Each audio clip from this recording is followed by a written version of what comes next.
할렐루야. 네, 오늘도 수요 예배 가운데 나오신 여러분들 가운데 주님 주시는 은혜와 평강이 함께 하시기를 축복합니다. 보통 이게 신학교에 들어가 이제 목회자가 되기로 마음을 먹은 사람들은 이제 일찍 결혼을 하는 경우가 이제 많습니다. 대학생 때 이제 결혼을 하기도 하고요. 대학원을 다니면서 이제 결혼을 하기도 합니다. 제 동기도 어느 날 이제 대학교 4학년인데 청첩장을 갖고 저한테 오더라고요. 그래서 사실 청첩장을 처음 받아봐서 이게 뭐냐고 당황해서 물어봤는데 자신이 결혼한다는 이야기였습니다. 제가 거짓말하지 말라 그랬는데 진짜 결혼한다는 그런 청첩장이었습니다. 군대를 갔다 온 게 정말 얼마 전 같은데 결혼을 한다니 참 놀라운 소식이었습니다. 그렇게 친구들은 대학교, 대학원 다 거치면서 결혼을 다 하나씩 하고 있었는데 저는 여전히 싱글이었습니다. 심지어 뉴질랜드를 갔다 와 목사 안수를 받을 때까지도 싱글이었습니다. 여러분 오해하지 마시기 바랍니다. 싱글 라이프를 즐기고 싶어서, 인생을 더 즐기고 싶어서 결혼을 안 한 게 아니었습니다. 결혼을 안 한 게 아니라 못한 거였습니다. 어떻게 하다 보니 이제 만나는 사람이 없었고 결혼을 또 혼자 할 수 없잖아요. 네, 혼자 결혼할 수 없으니 당연히 결혼을 이제 못했습니다. 20대까지만 해도 이제 자만추라고 보통 하죠. 자연스러운 만남을 추구하는 사람이었는데 이제 30대 중반이 지나다 보니까 더 이상 자만추가 참 쉽지 않구나라는 것을 깨닫게 되었습니다. 자만추를 포기하고 이제 세종대왕이 훈민정음을 온 세상에 알렸듯이 주변에 제가 싱글인 것을 널리 알렸습니다. 나 만나는 사람 없어, 어디 좋은 사람 없어, 열심히 물어보았습니다. 소개팅을 열심히 했습니다.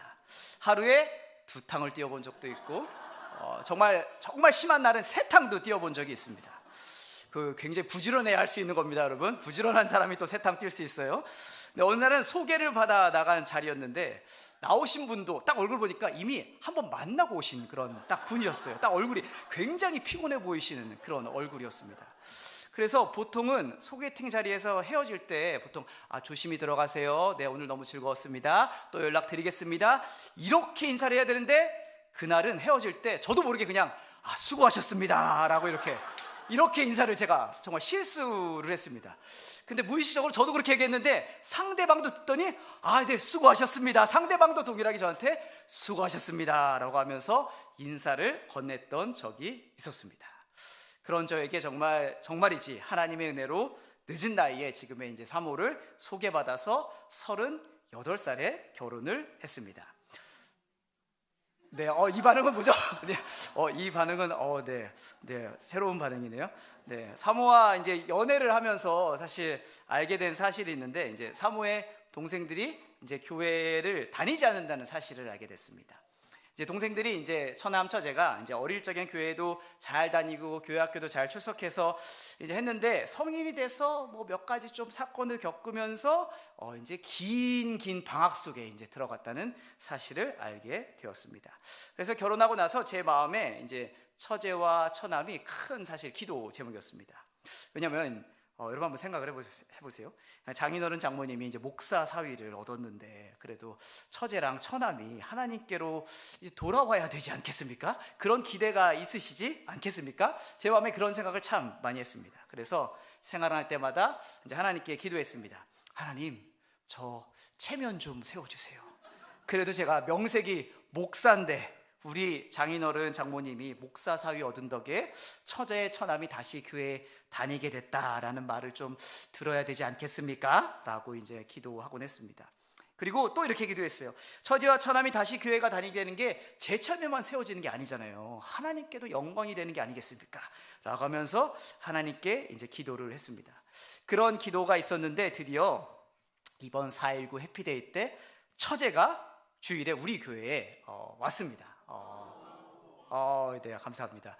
오랜 시간 동안 주일 성수를 못했던 처제인데 해피데이 덕분에 이런 기도의 응답을 받게 되었습니다. 할렐루야. 지금은 처남도 교회와 담쌓은 지 참 오래되었는데 언젠가는 하나님을 예배하는 날이 오게 될 줄로 믿습니다. 네, 남의 집 이야기라 더 아멘을 덜 하시는 것 같은데 성도님들 가정 가운데 아멘하면 이런 일이 일어날 줄로 믿습니다. 네, 돌아올 영혼들을 주님께서 성전으로 불러주시고 함께 예배하는 그날을 속히 허락해 주시기를 축복합니다. 영혼 구원을 향한 우리의 발걸음이 그렇게 계속 이어지면 좋겠습니다. 성경은 하나님의 말씀입니다. 그 하나님의 말씀 속에 여러 인물 군상들의 신앙의 분투가 녹아져 있습니다.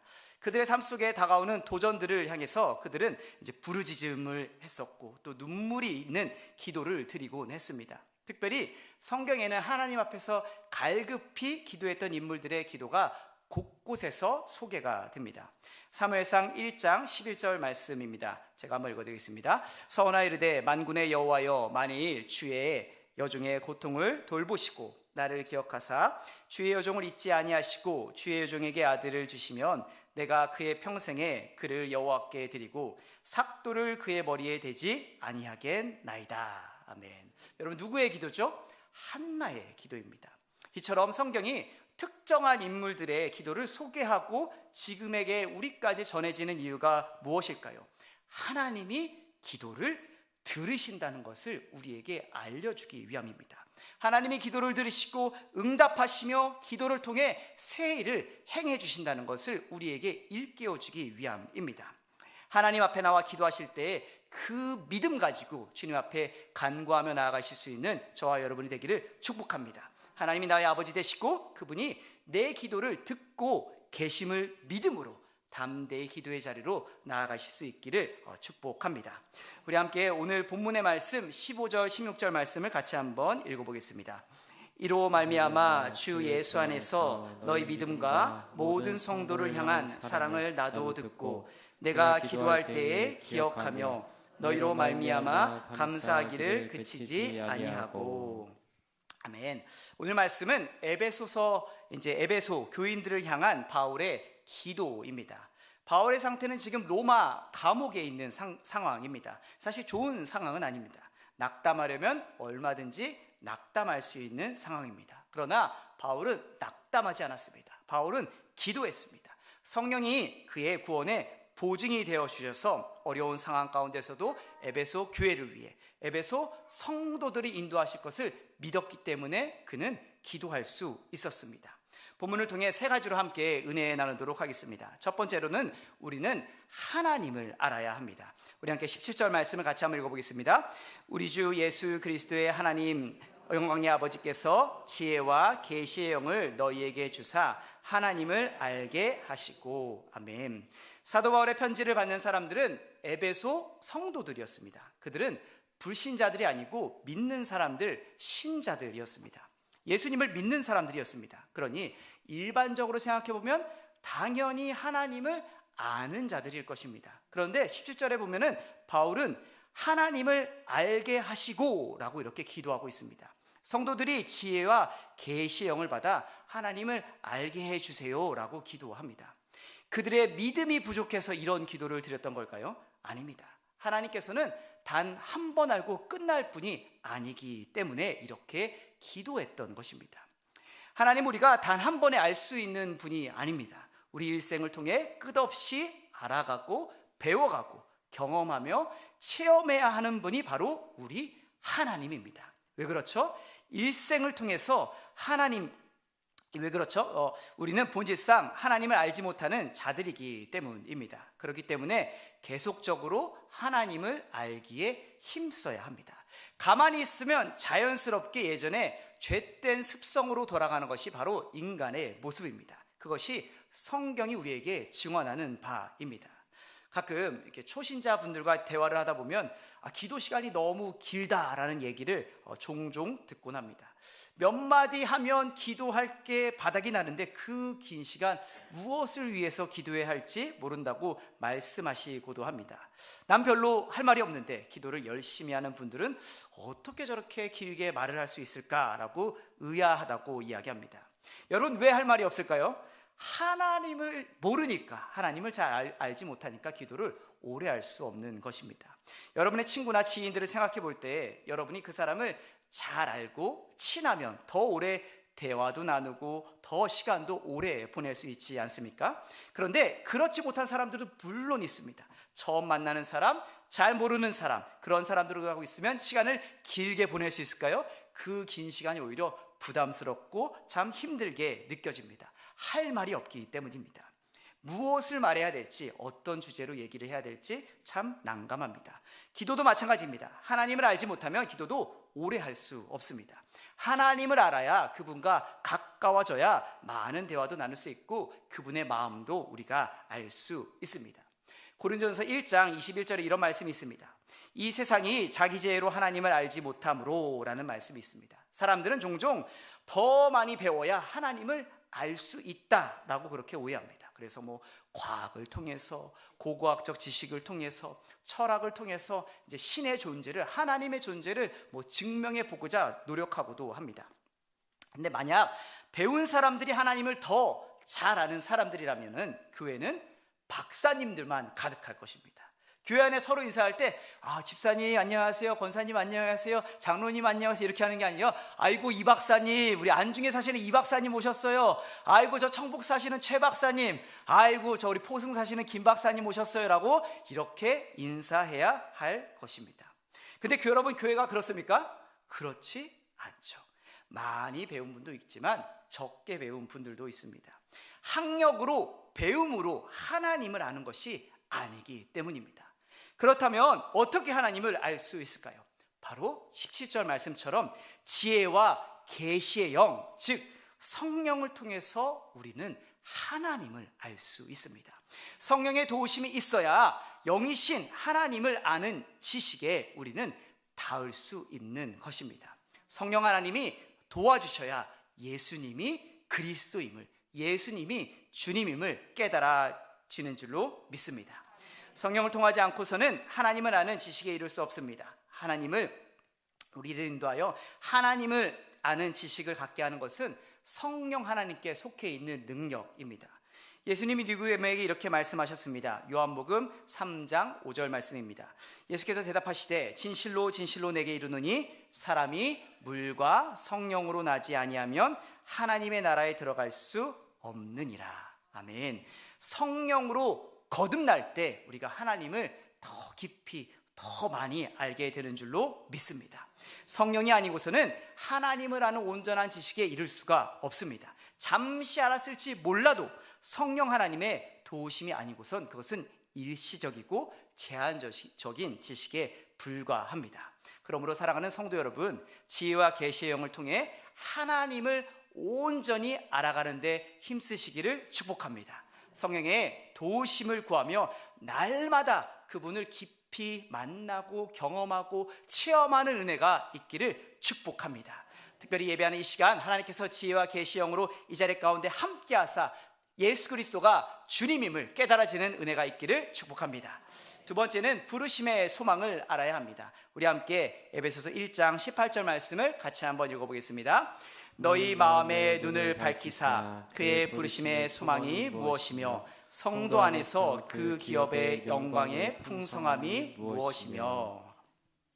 바울은 에베소 성도들을 위해 기도할 때 부르심의 소망이 무엇인지 알게 되기를 원한다고 기도했습니다. 하나님은 에베소 성도들을 부르셨듯이 우리를 부르셔서 그분의 자녀 삼아 주신 줄로 믿습니다. 부름받은 인생이 복된 인생입니다. 여러분, 나를 불러주는 곳이 있고 나를 불러주는 사람이 있다는 게 얼마나 이제 감사한 일입니까? 보통 인간의 일생은 나이가 들수록 이제 찾아주는 사람이 적어지곤 합니다. 친구도 점점 없어지고 그리고 자녀들도 잘 안 찾아오기도 합니다. 오라는 데가 적어집니다. 그런데 교회는 항상 오라고, 우리 함께 예배드리자고, 우리 함께 새벽 예배드리자고, 우리 주일 성수하자고, 우리 전도하자고, 우리 경로 요친 가자고, 얼마나 좋습니까? 얼마나 많이 불러주고 얼마나 우리를 초청해 주니 얼마나 감사합니까? 아멘이 없으시네요. 네, 감사한 줄로 믿습니다. 네, 교회에서 성도님을 찾아주시고 불러주시는 것, 그것이 복인 줄로 믿습니다. 교회는 부르심의 공동체입니다. 교회라는 헬라어 단어는 그것을 이야기하는데요. 헬라어로 교회가 에클레시아입니다. 에크는 밖에서, 그리고 원어는 이제 칼레온데 이게 부르다입니다. 밖에서 우리를 불렀다라는 것이 이제 교회입니다. 밖으로부터, 세상으로부터 불러낸 자라는 것입니다. 그래서 우리를 믿음의 공동체 교회로 부르셔서 하나님의 자녀를 삼아 주셨습니다. 여러분, 이 수요 저녁 시간에 이렇게 모여서 예배하는 거 정말 놀라운 일입니다. 이거 진짜 놀라운 일입니다. 정말 놀라운 일이에요, 여러분. 이거 진짜 놀라운 일인데 여러분은 너무 익숙하셔서 잘 모르는데 이건 정말 놀라운 일입니다. 제가 우리 교회에서 정말 제일 놀란 건 이 수요 예배 이렇게 많은 분들이 나와서 예배하는 것에 진짜 놀랐었습니다. 이게 이제 주일 예배인 줄 알았어요. 그 정도로 정말로 수요 예배 모여서 예배드리는 게 정말 대단한 일입니다. 여러분, 근데 우리가 늘 아무 생각 없이 이 자리에 나와서 모여서 예배한다고 생각할지 모르지만 그 뒤에는 성령 하나님이 우리를 부르셔서 이 자리에 예배하게 하신 줄로 믿습니다. 이러한 주님의 부르심 자체가 우리에게 소망입니다. 그 부르심은 우리를 고생하기 위한 부르심이 아니라 구원의 소망을 주시기 위한 부르심이기 때문입니다. 하나님은 지금도 하나님의 자녀를 찾으십니다. 하나님의 자녀를 향해 부르십니다. 떨기나무에서 모세야 모세야, 사무엘을 부르시듯 성수에서 누워있던 성수에 누워있던 사무엘에게 사무엘아 사무엘아라고 불러주셨듯이 우리를 부르셔서 새로운 인생으로 삼아주시고 믿음의 길, 소망의 길로 걸어가게 하십니다. 여러분, 왜 부르심에 소망이 있습니까? 거기에 구원의 약속, 영원한 생명이 있기 때문입니다. 하나님 나라에서 그분과 함께 영원히 다스릴 미래가 있기 때문입니다. 부르심이 소망입니다. 그 부르심의 소망을 꼭 붙들고 살아가시길 축복합니다. 부르심을 받은 자들, 그 자녀들에게는 약속의 유업이 있습니다. 바울은 에베소 교인들에게 그 기업의 영광의 풍성함을 구합니다. 여기서 기업은 유산으로도 번역할 수 있습니다. 부모가 돌아가실 때 자녀에게 유산을 남겨주듯이 하나님께서는 그의 사랑하는 자녀들에게 유산을 주십니다. 하나님께서 저와 여러분에게 이미 유산을 주셨는데 그것이 어디 있을까요? 바로 구원의 약속, 즉 저와 여러분은 하나님의 나라를 유업으로 받는 자들입니다. 여러분, 이 사실 믿으십니까? 하나님께서는 아담에게 주셨던 피조 세계를 다스릴 권세를 우리에게 주셨습니다. 믿음의 유산이 있고 좋은 교회가 있고 우리 마음 가운데 주님 주시는 기쁨과 평강을 허락하시는 하나님 나라를 저와 여러분은 이미 받았습니다. 사도 바울은 에베소 성도들이 이미 그것을 받았고 그것을 잘 몰랐기에 그들의 마음의 눈을 밝혀달라고 기도한 것입니다. 저와 여러분도 그 기업의 풍성함의 눈을 열어주시기를 축복합니다. 하나님께서는 이 기업을 받기로 되어 있는 자들에게 손을 얹으십니다. 하나님의 자녀들, 곧 성도들, 저와 같은 자들입니다. 저와 여러분 같은 자들입니다. 하나님의 기업은 오직 부름받은 자들만이 받는 특권입니다. 하나님이 자녀이기 때문에 그것이 주어지는 특권이자 은혜입니다. 다른 어떤 사람도 그것에 참여할 수 없고 그 누구도 성도들에게 그 특권을 빼앗을 수 없습니다. 로마서 8장 38절에서 39절 말씀입니다.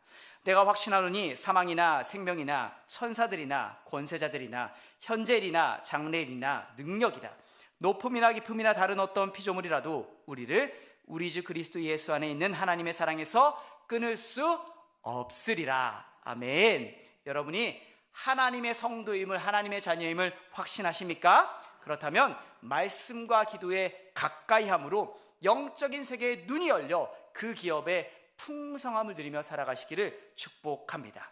마지막으로는 하나님이 주신 능력을 알아야 합니다. 우리 19절 말씀 함께 읽겠습니다. 그의 힘의 위력으로 역사하심을 따라 믿는 우리에게 베푸신 능력의 지극히 크심이 어떠한 것을 너희로 알게 하시기를 구하노라. 아멘. 사도 바울은 에베소의 성도들이 하나님께서 이미 베풀어 주신 능력을 알기를 원했습니다. 이 말씀을 세 번역으로도 한번 읽어드리겠습니다. 또한 믿는 사람인 우리에게 강한 힘으로 활동하시는 하나님의 능력이 얼마나 엄청나게 큰지를 여러분이 알기 바랍니다. 우리는 우리 안에 이미 역사하셔서 활동하고 계신 하나님의 능력을 알아야 합니다.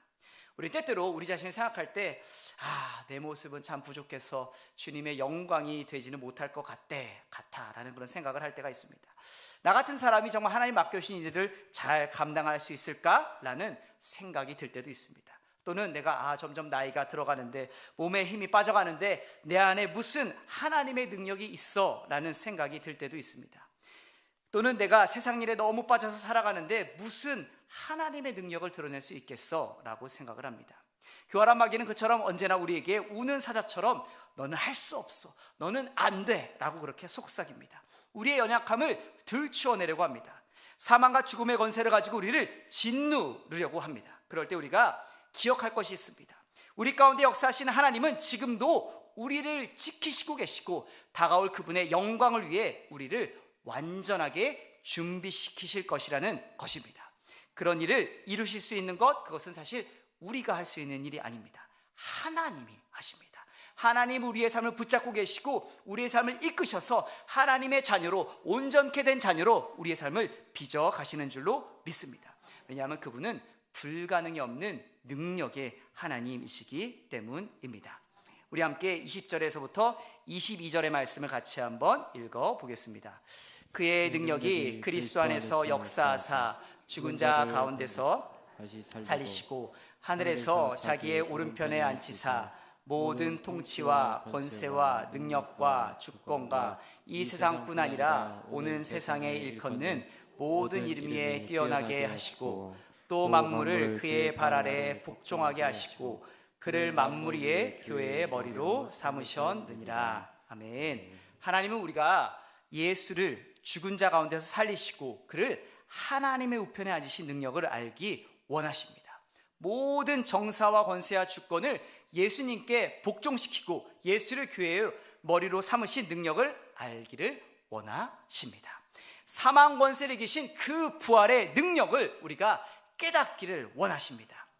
성도님들, 하나님의 자녀로 하나님께서 이 자리 가운데로 불러주시고 세례도 받게 하시고 선한 목자 가운데서 은혜 받게 하시고 새 생명 주셔서 새로운 피조물로 부활케 하신 주님의 능력이 이미 저와 여러분 가운데 있다는 것을 믿으시기를 바랍니다. 사망아 너의 쏘는 것이 어디 있느냐? 오 무덤아 너의 이기는 것이 어디 있느냐? 마귀는 이미 패배했습니다. 우리를 승리케 하신 부활의 능력, 그 능력의 크심을 꼭 기억하며 살아가시기를 바랍니다.